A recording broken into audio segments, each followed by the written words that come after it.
नमस्कार दोस्तों, AB classes YouTube channel में आप सभी का स्वागत है। आज हम लोग सब्जेक्ट प्रोडक्ट डिजाइन में समझेंगे अर्गोनोमिक्स के टाइप्स, इसके कंसेप्ट, इसकी इंपॉर्टेंस, इसके ऑब्जेक्टिव और इसकी एप्लीकेशन सब कुछ समझेंगे। बस आपको समझने के लिए जो भी मैं समझाता हूं उसको ध्यान से सुनना है, समझ में जरूर आएगा। तो चलते हैं, स्टार्ट करते हैं। तो अब आप लोग ध्यान से सुनेंगे। यहां पर जो अर्गोनोमिक्स लिखा है, सबसे पहले हम लोग समझेंगे क्या इसका मतलब होता है, कैसे इसको डिफाइन किया जाता है। तो यहां पर जो मैंने लिख रखा है, सबसे पहले मैं उसी को एक्सप्लेन कर देता हूं। जैसे कि यहां पर लिखा हुआ है, अर्गोनोमिक्स क्या एक साइंस है। अर्गोनोमिक्स क्या एक साइंस है जिसके अंदर हम लोग क्या करते हैं कि मनुष्य और उसके वर्किंग एनवायरनमेंट की स्टडी करते हैं। क्या समझ में आया? अर्गोनोमिक्स क्या एक साइंस है और इसके अंदर हम लोग मनुष्य और उसके वर्किंग एनवायरनमेंट की स्टडी करते हैं। या फिर हम ऐसा भी बोल सकते हैं, ये जो अर्गोनोमिक्स है इसमें मनुष्य और उसके वर्किंग एनवायरनमेंट के रिलेशनशिप के बारे में बताया जाता है। अभी मनुष्य और उसका वर्किंग एनवायरनमेंट क्या होता है, इसको भी ध्यान से समझना जरूरी है। जैसे हम लोग हैं, मैं अपनी बात करूं तो मैं क्या हो गया, मनुष्य हो गया। और हम काम क्या करते हैं, यहां पर ये जो वीडियो बना रहा हूं या रिकॉर्डिंग कर रहा हूं, तो जहां से बैठ के मैं बना रहा हूं उसके हमारे आसपास का वर्किंग एनवायरनमेंट कैसा है। जैसे हमारे बैठने का तरीका, अगर मैं चेयर पे बैठा हूं तो कितना कंफर्टेबल महसूस कर रहा हूं, क्या मैं सही से बैठ के काम कर पा रहा हूं, या फिर जो मैं पेन चला रहा हूं तो वह मैं सही से चला पा रहा हूं, या जहां पर मैं चलाऊंगा उससे दूरी कितनी है। ऐसा तो नहीं है कि हम जो चलाते चलाते थक जाएं, तो थकावट नहीं होनी चाहिए। हमारा जो हैंड है जो आगे पीछे घूमेगा वह इतना कंफर्टेबल होना चाहिए कि हम बड़े आसानी से काम कर सके। यहां की लाइटिंग, यहां का टेम्परेचर, ये सब कैसे होने चाहिए, हमारे अनुसार होना चाहिए, जिससे हम कंफर्टेबल होकर काम कर सकें और हमारी काम करने की इफिशियंसी बढ़ सके। जैसे कोई गाड़ी ड्राइव कर रहा है, जो ड्राइवर है, तो उसके अनुसार जहां से वो बैठ के चलाता है उसके अनुसार वहां पर उसकी डिजाइनिंग होनी चाहिए। वह क्या होगा, उसका वर्किंग एनवायरनमेंट होगा कि स्टीयरिंग है वह जो ऐसी पकड़ता है तो उसकी दूरी किस तरह की है, जो बैठ रहा है जिस सीट पे वह किस तरह की बनी हुई है, जहां पर वो नीचे पैरों से क्लच ब्रेक लगाता है उसकी दूरी किस तरह की है, जिससे वो बड़े आसानी से इन सबको कंट्रोल कर सके। वह जिस चेयर पे बैठे उस पे उसको थकावट ना हो, वह सामने की चीजों को अच्छे से देख सके। ये क्या हो गया, मनुष्य और उसका वर्किंग एनवायरनमेंट। क्या हो गया, मनुष्य और उसका वर्किंग एनवायरनमेंट। ऐसे ही जब लोग कंपनी में काम करते हैं, जो इंडस्ट्रीज में काम करते हैं, किसी ऑर्गेनाइजेशन में काम करते हैं, तो वहां पर भी जो काम करने वाले हैं, चाहे वो किसी मशीन पे काम कर रहे हो, तो मशीन जो डिजाइन की जाती है, जहां से कोई ऑपरेटर मशीन को ऑपरेट करता है, तो वह जो डिजाइन की जाती है वह बिल्कुल जो ऑपरेटर है उसके अनुसार डिजाइन की जाती है, जिससे वह कंफर्टेबल होकर काम कर सके। किसी भी जगह जो भी मनुष्य काम करते हैं, वहां का जो एनवायरनमेंट होता है वो मनुष्य की तरह ही डिजाइन किया जाता है, जिससे पर्पज क्या रहता है इसका, जिससे वह कंफर्टेबल होकर काम कर सके और उसकी इफिशियंसी बढ़ सके, और जो भी कंपनी में काम कर रहा है उसकी प्रोडक्टिविटी बढ़ सके। तो ये भी आपको बड़ा अच्छे समझ में आ गया होगा कि मनुष्य और उसका एनवायरनमेंट क्या होता है, समझाने की कोशिश की। अब यहां पर अलग अलग तरीके से इसको डिफाइन किया जाता है। अगर जो यहां पर अर्गोनोमिक्स लिखा, यानी इसके मीनिंग के आधार पर हम बात करें, तो यहां पर लिख भी दिया मैंने। इसका जो मीनिंग होता है, जो यहां पर पहला वर्ड लिखा अर्गो, इसका जो अर्थ होता है वर्क से रिलेटेड, या काम, जो वर्क काम करते हैं हम लोग, वह मतलब होता है इसका। अर्गो का जो मतलब क्या हो गया, वर्क। और क्या लिखा, नोमोस, दूसरा क्या, नोमोस। नोमोस का अर्थ होता है प्राकृतिक, जो इन्वायरमेंट है। क्या है, इन्वायरमेंट है। तो यहां पर क्या है, इन्वायरमेंट नियम भी लिखे, नियम। तो ये इस तरह से भी डिजाइन किया जा सकता है कि मनुष्य के आधार पर वर्किंग एनवायरनमेंट के कुछ नियम होते हैं, कुछ नियम बनाए जाते हैं, वह क्या एर्गोनॉमिक्स है। क्या है? मनुष्य के अनुसार वर्किंग एनवायरनमेंट के कुछ नियम बनाना जिससे मनुष्य क्या कर सके, कंफर्टेबल होकर काम कर सके, वह क्या एर्गोनॉमिक्स है। और भी तरह इसको डिजाइन किया जा सकता है। जैसे हम जानते हैं मनुष्य क्या है, बायोलॉजिकली साइंस के आधार पर देखें, बायोलॉजिकली साइंस का मतलब होता है हमारे हाथ, पैर, नाक, हमारी हाइट, हमारी बॉडी, हर एक मनुष्य का अलग टाइप का स्ट्रक्चर होता है। किसी की लंबाई कम होती है तो किसी की ज्यादा होती है, किसी के हाथ लंबे होते हैं तो किसी के छोटे होते हैं, किसी को दूर तक का दिखाई देता है, किसी को कम दिखाई देता है, किसी कोई मोटा होता है तो कोई पतला होता है। तो हर तरह का इंसान होता है उसका स्ट्रक्चर। लेकिन जो वर्किंग एनवायरनमेंट होता है वो स्टैंडर्ड रूल्स के अनुसार बनता है। तो जो मनुष्य की चाहे हाइट हो, चाहे वो उसका वेट हो, चाहे वो काम करने का तरीका हो, चाहे वो बॉडी जिस तरह का रिएक्शन करती है, चाहे वो रिएक्शन हो, इन सबका एक स्टैंडर्ड होता है। ऐसा स्टैंडर्ड जिस पर सभी मनुष्य काम कर सके। क्या? ऐसा स्टैंडर्ड जिस पर सभी मनुष्य काम कर सके या सभी मनुष्य एडजस्ट हो जाए, उस तरह की चीजें डिजाइन की जाती हैं वर्किंग एनवायरनमेंट में। क्योंकि अगर ऐसा नहीं होगा तो फिर स्पेसिफिक हो जाएगा। मतलब यदि कोई एक गाड़ी डिजाइन की जा रही है तो वो उसी मनुष्य के लिए हो जाएगी जो उसमें कंफर्टेबल बैठेगा। लेकिन ऐसा नहीं होता है, चाहे किसी मनुष्य की हाइट कम हो चाहे ज्यादा हो, या कुछ अलग परिस्थितियां भी होती मनुष्य की, तो भी वो है एक स्टैंडर्ड वर्किंग एनवायरनमेंट में एडजस्ट हो जाता है। कंपनियों में भी हम लोग देखते हैं इस तरह, कोई भी मशीन हम लोग ऑपरेट करते हैं उसमें हर तरह का इंसान उसको ऑपरेट कर लेता है। इसका मतलब है कि जो वर्किंग एनवायरनमेंट बनाया जा रहा है वो मनुष्य के अनुसार बनाया जा रहा है, मनुष्य की बायोलॉजिकल साइंस के अनुसार बनाया जा रहा है। इसका पर्पज क्या है? मनुष्य कंफर्टेबल होकर काम कर सके और जो भी कंपनी में हम लोग काम करते हैं उसकी प्रोडक्टिविटी बढ़ सके, मतलब प्रोडक्शन का रेट बढ़ सके। तो ये आपको अच्छे समझ में आ गया होगा एर्गोनॉमिक्स में हम लोग किस चीज की स्टडी करते हैं, क्या इसका मतलब होता है, कैसे डिफाइन किया जाता है। जो पीडीएफ मैंने प्रोवाइड कराई है उसमें और सारे एग्जांपल देखिए मैंने एक्सप्लेन कर दिया है हिंदी इंग्लिश में, तो उसको जरूर पढ़ें। खासकर एबी क्लास एप्लीकेशन के अंदर बहुत सारे ऐसे स्टूडेंट हैं जिनके पास एबी क्लास एप्लीकेशन नहीं है और उनको पता ही नहीं है कि कैसे कोर्स को परचेज करना है, कैसे उससे स्टडी करना है। सभी सब्जेक्ट स्टार्ट हो गए। तो एबी क्लास एप्लीकेशन के लिए या तो आपको पता हो तो अच्छी बात है, नहीं है पता तो आप हमसे कांटेक्ट भी कर सकते हैं। मैं आपको यहां पर नंबर दे देता हूं। ये जो नंबर है इस पे आप कांटेक्ट करके हमसे बात कर सकते हैं, व्हाट्सएप भी इससे भी बात कर सकते हैं। तो मैं समझा दूंगा आपको, यदि आपको पता है तो अच्छी बात है, नहीं तो मैं डिस्क्रिप्शन बॉक्स में हमेशा एक वीडियो की लिंक दे के रखता हूं कि एबी क्लास एप्लीकेशन कैसे डाउनलोड करना, कैसे कोर्स को परचेज करना। कोई भी सेमेस्टर का हो उस वीडियो को देख लें तो वहीं पर आपको दूसरे सेमेस्टर के भी कोर्सेज मिल जाएंगे। अब हम बात करते हैं जो एर्गोनॉमिक्स है वह 3 टाइप से इसको डिफाइन किया गया है, या कह सकते हैं 3 टाइप की एर्गोनॉमिक्स की हम लोग स्टडी करते हैं। पहला होता है एंथ्रोपोलॉजी, फिर होता है फियोलॉजी, फिर होता है साइकोलॉजी। ये 3 टाइप से हमने इसके बारे में स्टडी करते हैं। जो एंथ्रोपोलॉजी है इसमें हम जो स्टडी करते हैं या जिन जिन चीजों की हमें जानकारी होना चाहिए वह है मनुष्य से लेकर, मनुष्य मतलब हम लोग। हम जानते हैं सभी मनुष्यों की हाइट अलग अलग होती है। यदि हम एक कंधे देखें तो इनकी ऊंचाई भी अलग अलग मिलेगी आपको। हम उंगलियां देखें हमारी तो ये भी आपको अलग अलग मिलेंगी। हमारे हाथ की लंबाई देखें ये भी अलग मिलेंगी। पैरों की देखें तो वो भी अलग अलग मिलेंगी। तो खासकर ऐसी चीजें मनुष्य की बॉडी की, खासकर बॉडी की ऐसे अंग जिनमें सभी में अंतर होता है, लेकिन हम जब भी देखते हैं जो भी हम काम करते हैं वहां पर सभी तरह के मनुष्य एडजस्ट हो जाते हैं और बड़े आसानी से काम करते हैं। इसका मतलब है कि जहां पर मनुष्य से काम करवाना है वहां की चीजों को इस तरह डिजाइन किया जाता है कि सभी टाइप के मनुष्य वहां पर एडजस्ट हो जाए।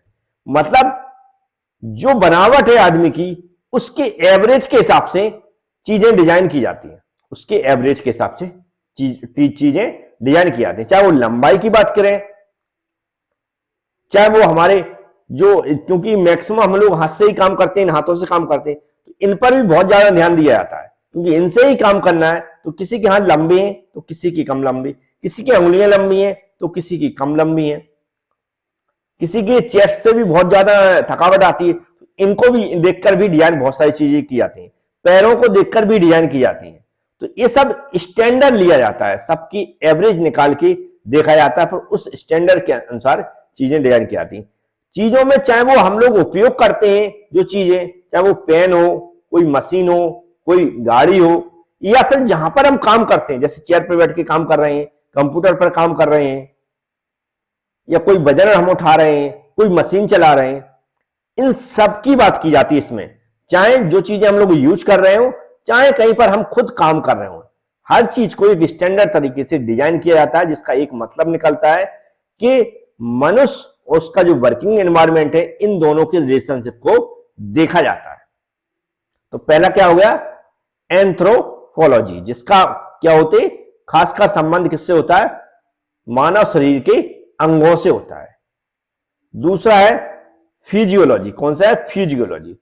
फिजियोलॉजी में हम लोग जो देखा जाता है एनवायरनमेंट, वह देखा जाता है जहां पर ये मनुष्य काम करेगा, चाहे वो वजन हो, चाहे वहां का टेम्परेचर हो, चाहे वहां पर जो प्रेशर हो, चाहे किसी प्रकार की मशीन हो, चाहे किसी चीज की स्पीड हो, चाहे वेंटिलेशन हो, वहां का एनवायरनमेंट, इन सबको डिजाइन किया जाता है। मतलब एक वर्ड में ऐसा बोले कि ऐसे फैक्टर्स जिन पर मनुष्य काम कर सके और उसको कोई तकलीफ ना हो। फैक्टर्स में जैसे मैंने बताया, किसी चीज की स्पीड भी हो सकती है, किसी चीज का फोर्स भी हो सकता है, वहां पर जो सांस लेते वेंटिलेशन वह भी हो सकता है, टेम्परेचर भी हो सकता है वहां का। इन सब किस में आते हैं, उन फैक्टर्स में आते हैं जो मनुष्य के काम को प्रभावित कर सकते हैं। तो ऐसे फैक्टर्स जो मनुष्य के काम को प्रभावित कर सकते हैं, उन सबको भी इसके अंदर हम लोग क्या करते हैं, डिजाइन करते हैं या उनकी स्टडी करते हैं कि कौन से फैक्टर होते हैं जिन पर जो भी मनुष्य वह आसानी से काम कर सके, कंफर्टेबल होके काम कर सके, जिससे जो प्रोडक्टिविटी है वह बढ़ सके। तो साइकोलॉजी है, ये भी आप समझ गए, सॉरी फिजियोलॉजी है, इसको भी आप समझ जाओगे। फिर आता है साइकोलॉजी। साइकोलॉजी का यहां पर मनुष्य के दिमाग से संबंधित होता है। अब जो मानसिक चीजें होती हैं उनमें तनाव जा सबसे ज्यादा, स्ट्रेस, जानते हैं हम, टेंशन में आते लोग, वही स्ट्रेस की बात मैं कर रहा हूं। थकान, काम करते समय लोगों को थकान ना हो, कुछ ऐसी चीजें जो मनुष्य को इरिटेट ना करें, कुछ ऐसी चीजें जो मनुष्य को इरिटेट ना करें, जैसे लाइटिंग वगैरह भी होती है, कलर्स वगैरह भी होते हैं, तो उन पर भी ध्यान दिया जाता है कि अगर वहां पर बार बार मनुष्य की निगाह जाती तो वो इरिटेट ना हो इन चीजों से। इस तरह हर चीज डिजाइन की जाती है कि आप जिन चीजों को डिजाइन किया जाए उनसे खुशी मिले उसको देखने से, तो उसके जो भी मानसिक स्थिति है वह सही रहती है। अगर वो स्ट्रेस में काम करेगा तो हमें जो आउटपुट मिलना चाहिए वो नहीं मिल पाता कंपनियों को। इसलिए वो इन चीजों का भी बहुत ध्यान रखती हैं कि जो साइकोलॉजी के हिसाब से मनुष्य कंफर्टेबल होकर काम कर सके, उसको कोई तनाव ना हो, किसी चीज का स्ट्रेस ना आए उसको। तो ये चीजें किस में आती हैं, एर्गोनॉमिक्स के टाइप्स में आती हैं। मतलब एर्गोनॉमिक्स टाइप्स का मतलब यहां पर ऐसी कौन से फैक्टर्स हैं जिनको देखा जाता है वर्किंग एनवायरनमेंट को डिजाइन करते समय, ऐसा वर्किंग एनवायरनमेंट जहां पर मनुष्य कंफर्टेबल होकर काम कर सके और कंपनी की प्रोडक्टिविटी बढ़ सके। तो इतना जो भी मैंने अभी समझाने की कोशिश की उतना तो आपको समझ में आ गया होगा। अब इसके ऑब्जेक्टिव क्या है, क्या पर्पज है, तो वैसे मैं समझा चुका हूं, लेकिन फिर भी मैं पढ़ के सुना देता हूं, उससे और अच्छे से आपको समझ में आ जाएगा क्या लिखना है। जैसे क्या लिखा, मानव मशीन संबंध को बढ़ाना, मतलब जो ऑपरेटर है जो मशीन को चलाता है और जो मशीन है उसके रिलेशनशिप को बढ़ाना, जिससे लोगों को मशीनों पर काम करने में मन लगे, क्योंकि जब वह कंफर्टेबल महसूस करेगा तो कहीं ना कहीं उसका मन भी लगेगा, उसको लगेगा कि इतने घंटे मैंने काम किया फिर भी मुझे कोई थकावट नहीं हुई और मैंने इतनी ज्यादा प्रोडक्शन उस पर निकाला है, मतलब और प्रोडक्टिविटी बढ़ाई है। तो ये सब उसकी सोच रहती है। फिर क्या लिखा, मानव मशीन को एक कुशल उत्पादन प्रणाली बनाना, मतलब जो मैंने बताया मानव मशीन जो सिस्टम है उसको इस तरह बनाना कि प्रोडक्शन क्या है और ज्यादा से ज्यादा बढ़ सके, फिर क्या लिखा, प्रारंभिक चरण में या किसी परियोजना के संशोधन के दौरान मशीन की डिजाइन को बेहतर बनाने में सहायता करना। जैसा हमने बताया वर्किंग एनवायरनमेंट को हमें डिजाइन करना है मनुष्य के आधार पर। तो इसमें क्या होगा, जो भी हमारी मशीनरी है यदि लगता है कि ये कंफर्टेबल नहीं है तो उसको डिजाइन करने में इससे मदद मिलती है, हेल्प मिलती है, तो ये उसको भी बढ़ावा देता है। फिर क्या लिखा, कार्य परिस्थितियों में सुधार करना ताकि ऑपरेटर शारीरिक और मानसिक तनाव में हो सके, कम हो सके। जैसा मैंने अभी बताया था कि जो भी वर्किंग एनवायरनमेंट है, जो ऑपरेटर है, जो उनकी बॉडी स्ट्रक्चर है, उनके आधार पर और उस जो मनुष्य होता है उसकी मानसिक स्थिति के आधार पर वर्किंग एनवायरनमेंट को डिजाइन करना, जिससे उसको किसी भी प्रकार का स्ट्रेस ना हो, बॉडी में किसी प्रकार की थकावट ना हो, जिससे मनुष्य की इफिशियंसी बढ़े और उसका काम करने में और मन लगे। तो ये भी पॉइंट आपको समझ में आ गए होंगे। अब इसकी एप्लीकेशन की बात करें तो design of work place, starting से ही मैं बताते जा रहा हूं कि जो एर्गोनॉमिक्स की स्टडी हम लोग करते हैं या इसमें जो समझाया गया किस पर फोकस किया गया, मनुष्य उसके वर्किंग एनवायरनमेंट पे। तो यहां पर सीधा लिखा है डिजाइन ऑफ वर्क प्लेस, मतलब जहां पर मनुष्य काम करेगा। मैंने बताया काम का मतलब कोई ग्राउंड नहीं है, काम का मतलब है मशीन पे काम करना।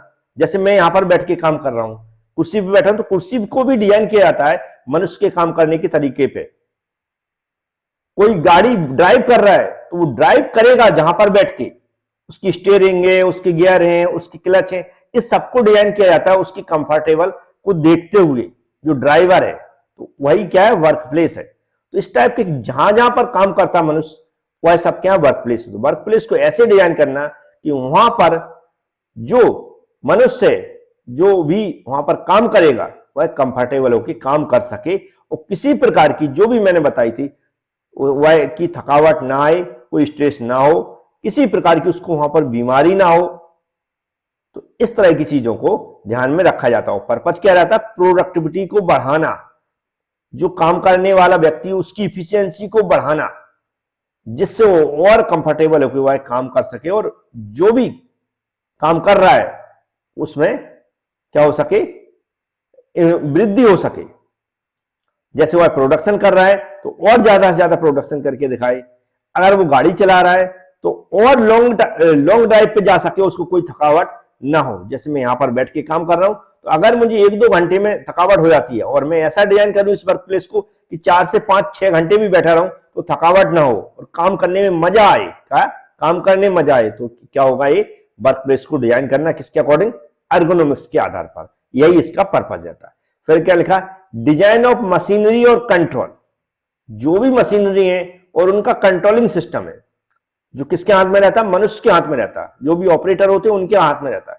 तो ऑपरेटर की जो बॉडी स्ट्रक्चर है और उनकी जो काम करने का तरीका होता है, उनके आधार पर मशीनरी को डिजाइन करना, इंस्टॉल करना और उनके कंट्रोलिंग पैरामीटर्स रहते उनको स्थापित करना, ये एर्गोनॉमिक्स के अंदर समझाया जाता है। डिजाइन ऑफ वर्किंग एनवायरनमेंट, क्या design of working environment, working environment में वहां का सब कुछ आ जाता है, टेम्परेचर हो, प्रेशर हो, चाहे वो स्पीड हो वहां की, चाहे वो हमारी क्या बोलते वेंटिलेशन हो, तो ये सब क्या आते हैं, वर्किंग एनवायरनमेंट में आ जाते हैं, जिससे वह अच्छे से सांस ले सके, उसकी बॉडी वहां के टेम्परेचर पर काम कर सके। अगर गर्मी है तो वह काम नहीं कर पाएगा बहुत ज्यादा, तो उसके लिए वहां पर वह टेम्परेचर मेंटेन करना जिस पर वह काम कर सके। जो सिस्टम है वह भी हीटेड होते हैं, जैसे हमारा कंप्यूटर हीट होता है तो कहीं ना कहीं क्या होगा, उसको इस तरह का एनवायरनमेंट चाहिए कि वह आराम से काम कर सके, नहीं तो वो क्या हो जाएगा, कंप्यूटर काम करना बंद कर देगा। ऐसी मशीनें होती हैं, ऐसे ह्यूमन होते हैं, मतलब जो उसका वर्किंग एनवायरनमेंट उसकी बॉडी के हिसाब से बने जिस पर वह काम कर सके। बॉडी जो हमारी संरचना है हमारे शरीर की, जिस तरह की परिस्थितियों में हमारा शरीर काम कर सकता है उस तरह की परिस्थितियां वहां की बनाई जाए। तो ये सब हम क्या है एर्गोनॉमिक्स में डिजाइन करते हैं। इसका पर्पस क्या मैं स्टार्टिंग बता चुका हूं, फिर से लोगों से काम करवाना और उनकी इफिशियंसी बढ़ाना, और जिससे लोगों की इफिशियंसी बढ़ेगी तो हमारी प्रोडक्टिविटी बढ़ेगी, प्रोडक्शन रेट बढ़ेगा और कहीं ना कहीं कंपनियों को मुनाफा होगा और जो काम करने वाले हैं उनको भी प्रॉब्लम नहीं होगी, उनकी थकावट नहीं होगी, उनके शरीर में कोई प्रॉब्लम नहीं होगी, उनको कंफर्टेबल महसूस होगा काम करने में, और उनकी भी इनकम बढ़ती है जो काम करते हैं, क्योंकि लॉन्ग टाइम काम करते हैं और उनको उससे जो भी उनकी जो कमाई बोलते हैं, जो सैलरी होती है, उसमें भी मुनाफा होता है। तो इस तरह दोनों लोगों को सोच के हम लोग इसमें क्या करते हैं, जो भी वर्किंग एनवायरनमेंट है, जो काम करने के तरीके हैं, इन सब की स्टडी करते हैं एर्गोनॉमिक्स में। और उम्मीद है जो भी मैंने समझाया वो आपको समझ में जरूर आया होगा। Thank you friends.